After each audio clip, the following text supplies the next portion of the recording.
नमस्कार मित्रों, हमारी सीरीज चली एपिसोड नंबर 16 की, जिसे हम बात कर रहे हैं भृगु संहिता की। भृगु संहिता के अंतर्गत आज हम बात करने जा रहे हैं वृश्चिक लग्न के षष्ठम भाव में यदि मंगल स्थित हो तो उसके क्या फलादेश होंगे। प्रथम भाव में 8 नंबर का मतलब होता है वृश्चिक लग्न, और वृश्चिक लग्न में मंगल प्रथम भाव और षष्ठम भाव इन दोनों भावों का स्वामी होता है। प्रथम भाव के सापेक्ष जब ये मंगल अपने स्थान से षष्ठम भाव पर रोग, ऋण और शत्रुओं के स्थान में स्थित हो जाता है तो ये नकारात्मक फल प्रदान करने वाला बन जाता है। देखिए, हमने पहले भी बात करी थी एक सिद्धांत की कि लग्नेश को अष्टमेश होने का दोष नहीं लगता। इसी प्रकार से लग्नेश को षष्ठमेश होने का भी दोष नहीं लगता, लेकिन षष्ठम भाव में बैठने का दोष अवश्य लगता है। तो यहाँ पर व्यक्ति को रोग, ऋण और शत्रुओं से पीड़ित करने वाला यह मंगल बन जाता है।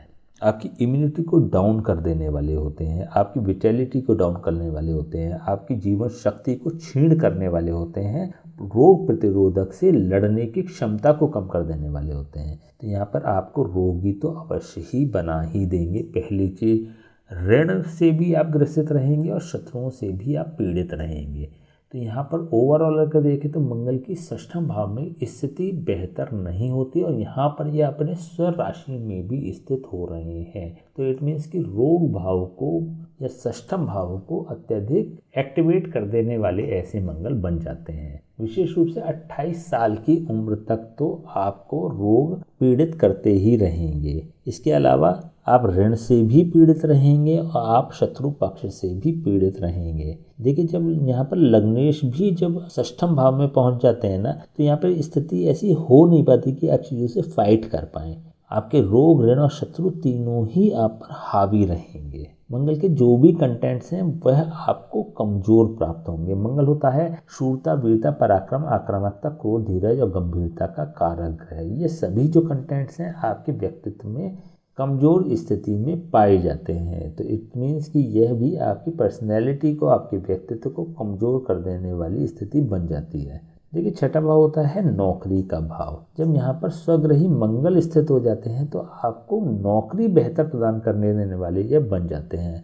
इसके अलावा छठा भाव जो होता है ना, वो रोग का भी भाव होता है। रोग से आपका सानिध्य बना रहता है, बेसिकली आपका कनेक्शन रोग से बना रहता है। तो यहाँ पर मेडिकल से संबंधित फील्ड्स में भी आपको सफल कर देने वाले होते हैं। रोग के अलावा ऋण से आपका संबंध बन सकता है, बैंकिंग सेक्टर से आपको जोड़ सकते हैं, और शत्रुओं से भी आपका कनेक्शन होता है तो कोई ना कोई डिफेंस की फील्ड से भी आप कनेक्ट कर सकते हैं। इन तीनों चीज़ों में से किसी एक फील्ड को आपका प्रोफेशन भी बना सकते हैं और आप उसमें उच्च पद को भी प्राप्त कर सकते हैं। आप अपनी फील्ड के मास्टर भी हो सकते हैं, क्योंकि यहाँ पे स्वग्रही मंगल भी है जो छठे भाव को पूर्ण रूप से एक्टिवेट कर चुका है। तो यदि छठे भाव के सापेक्ष हम देखें ना, तो यह एक बेहतर स्थिति भी बन जाती है। लेकिन यदि हम लग्न भाव के सापेक्ष देखते हैं तो यह लग्न भाव के सापेक्ष एक कमजोर स्थिति जनरेट करने वाले होते हैं। आपको रोगी तो अवश्य ही बना देने वाले होंगे, आपको ऋणी अवश्य बना देने वाले होंगे, और शत्रु भी आप पर हावी ही रहेंगे। यह एक अलग बात है कि उनमें से किसी फील्ड में आप पारंगत होकर उसके टॉप लेवल तक आप पहुंच सकते हैं, that is a other thing. तो यहाँ पर इन दोनों ही कंटेंट्स में, इन दोनों ही प्रेडिक्शंस में आपको अंतर भी रखना चाहिए।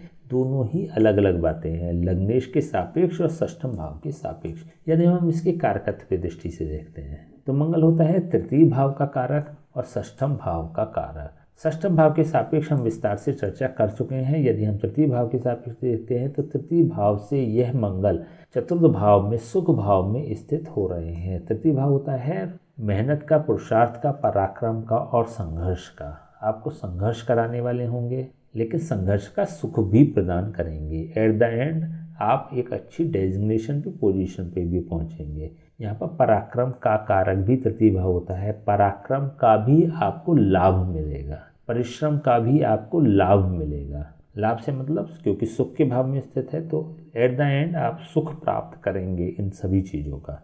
तो यहाँ पर मेहनत करने के बाद भी रिजल्ट्स जो होते हैं वो पॉजिटिव रिजल्ट्स प्राप्त होते हैं। यदि हम मंगल की दृष्टियों की बात करें तो मंगल की 3 दृष्टियाँ होती हैं, चतुर्दृष्टि, सप्तम दृष्टि और अष्टम दृष्टि। चतुर्दृष्टि से यह नवम भाव को देखते हैं, सप्तम दृष्टि से द्वादश भाव को देखते हैं, और अष्टम दृष्टि से यह लग्न भाव को देखने वाले बन जाते हैं। यदि हम चतुर्दृष्टि की बात करें तो हमने बात करी थी मंगल की चतुर्दृष्टि सुख प्रदान करने वाली होती है, सुरक्षा प्रदान करने वाली होती है।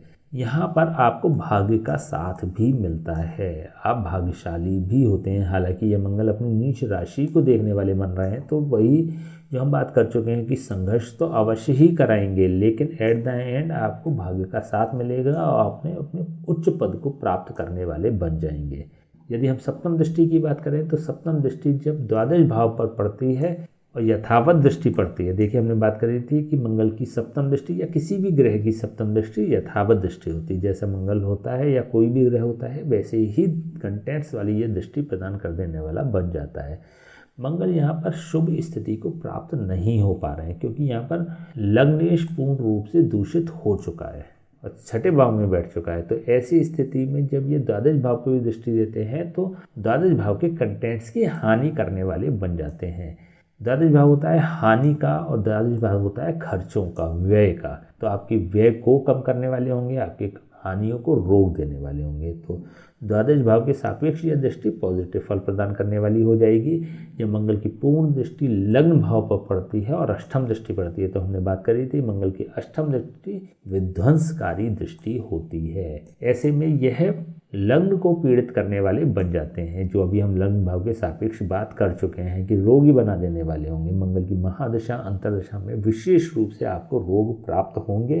मंगल होता है पेट, कंधे और गले की समस्या का कारक ग्रह, तो यहाँ पर आपको पेट, कंधे और गले की समस्या भी यह मंगल प्रदान कर सकता है, मेजर समस्या प्रदान कर सकता है। तो मंगल की महादशा अंतरदशा में आपको इन रोगों से बचना चाहिए। यदि आपको कुछ सिम्टम्स प्राप्त होते हैं तो आपको तुरंत उसका इलाज भी कराना चाहिए, इसमें लापरवाही नहीं होनी चाहिए, अदरवाइज आपको गंभीर बीमारी भी हो सकती है।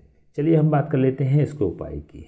देखिए ओवरऑल जो मंगल की यह स्थिति है एक शुभ स्थिति नहीं कहलाती, तो ऐसे में आपको उपाय अवश्य करने चाहिए। इसके आप दान नहीं कर सकते क्योंकि यहाँ पर मंगल लग्नेश भी हो रहे हैं। तो आपको क्या करना पड़ेगा, इसको पूजा पाठ के माध्यम से इसको पॉजिटिव करने का प्रयास करना चाहिए। यदि स्थितियाँ बिगड़ चुकी हैं, मंगल की महादशा अंतरदशा चल रही है और नेगेटिव फल आपको प्राप्त हो रहे हैं, तो फिर तत्काल आपको किसी ब्राह्मण से बात करके मंगल की जाप और हवन करा लेने चाहिए। यदि स्थितियाँ नॉर्मल चल रही हैं तो नॉर्मली आप मंगलवार को सुंदरकांड का पाठ कर सकते हैं, जिससे मंगल की नेगेटिविटी समाप्त हो जाएंगी और पॉजिटिविटी बढ़ जाएगी। इसके अलावा ऑल टाइम आप एक काम और भी कर सकते हैं कि वंस ए डे आप दिन में एक बार बंदरों को भुने हुए चने देना शुरू कर दें। यदि आप ऐसा भी करते हैं तो भी मंगल के प्रभाव पॉजिटिव आपको प्राप्त होने लगेंगे और नेगेटिव इनकी इफेक्ट्स खत्म होने लगेंगे। तो इनमें से कोई सा भी उपाय अथवा सभी उपाय अथवा एक या दो उपाय आप अपनी आवश्यकता अनुसार कर सकते हैं। ठीक है, तो चलिए आज हमने बात करी वृश्चिक लग्न के षष्ठम भाव में ये मंगल स्थित हो तो इसके क्या फलादेश होंगे। नेक्स्ट वीडियो हम बात करेंगे